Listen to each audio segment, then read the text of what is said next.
200 gigabytes. That's the maximum load some personal laptops will store. It's also roughly the amount of space the Bitcoin blockchain currently requires. These bloating storage requirements are a long-standing problem for the community's efforts to keep Bitcoin decentralized. Bitcoin Core contributor and maintainer Jonas Schnelli has spent the past few years trying to make full nodes easier to run for a wider audience despite this huge data cost, and in turn, make Bitcoin more resistant to centralization. With so much information to download, setting up a Bitcoin full node currently takes days or even weeks. This issue was at the heart of Bitcoin's years-long scaling debate. While increasing transaction capacity by raising the block size limit might have eased the network's steadily rising transaction fees, it also would have disqualified more users from running Bitcoin's core infrastructure. And even though the block size held steady, the pressures favoring centralization remain, because of the storage space and time it takes to set up a full node.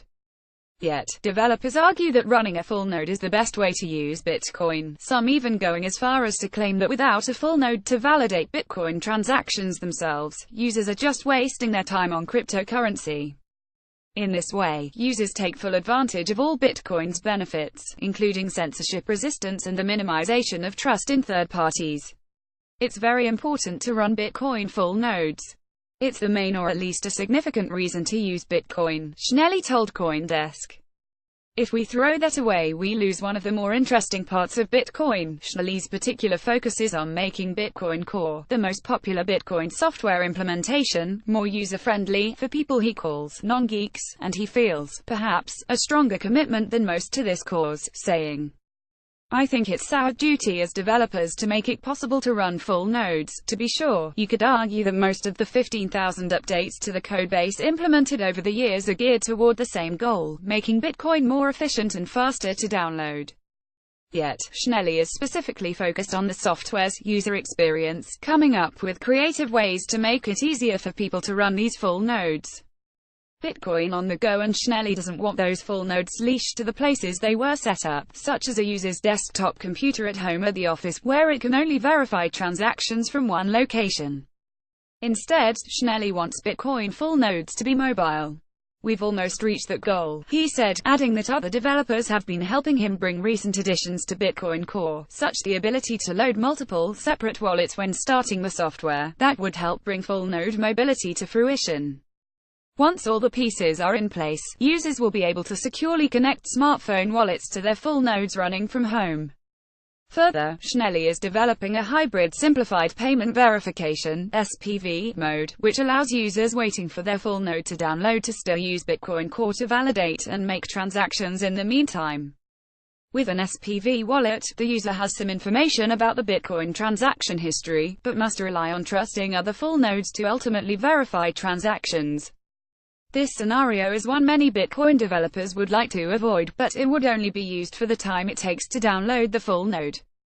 Depending on the hardware and internet speeds being used to download a full node, the process can take days, and sometimes weeks, which is an unacceptable user experience, Schnelli said. Hence the need for some kind of connection in the interim. And once the full node download is complete, the software switches back to the more secure full node. Like Apple TV. Another project Schnelli is getting started on, in an effort to cut down the time it takes to set up a full node, is building devices that already have a Bitcoin full node downloaded and set up on them. This comes from the knowledge that users generally need to buy dedicated hardware, which can cost a few $100s, to run Bitcoin full nodes. Also the co-founder of hardware wallet Digital Bbox, Schnelli is calling the project a full node in a box. He hopes to sell those devices in the future. While unsure how much they would cost, he said they would save a lot of time. "You could have a black box similar to an Apple TV, a router that you just plug in and it works," he said. "There are similar full node-only devices on the market, but not in a way that I think is useful," Schnelli said. "It's hard to get affordable hardware that syncs pretty fast, and building a good full node device requires knowing the ins and outs of the Bitcoin Core code. Bitsy devices, for example, cost between $200 and $350. Schnelli said he thinks he can ship a product that slashes this cost, partly by doing the marketing required to attract a few hundred or thousand buyers. Schnelli envisions the full node-in-a-box device as a computerized auditor someone would run in their home to ensure their Bitcoin finances are in check. Less entertaining than streaming television shows on an Apple TV, but perhaps producing greater satisfaction in the long run. Jonas Schnelli image via San Francisco Bitcoin developers video. The leader in blockchain news, CoinDesk is an independent media outlet that strives for the highest journalistic standards and abides by a strict set of editorial policies. Interested in offering your expertise or insights to our reporting? Contact us at news@coindesk.com.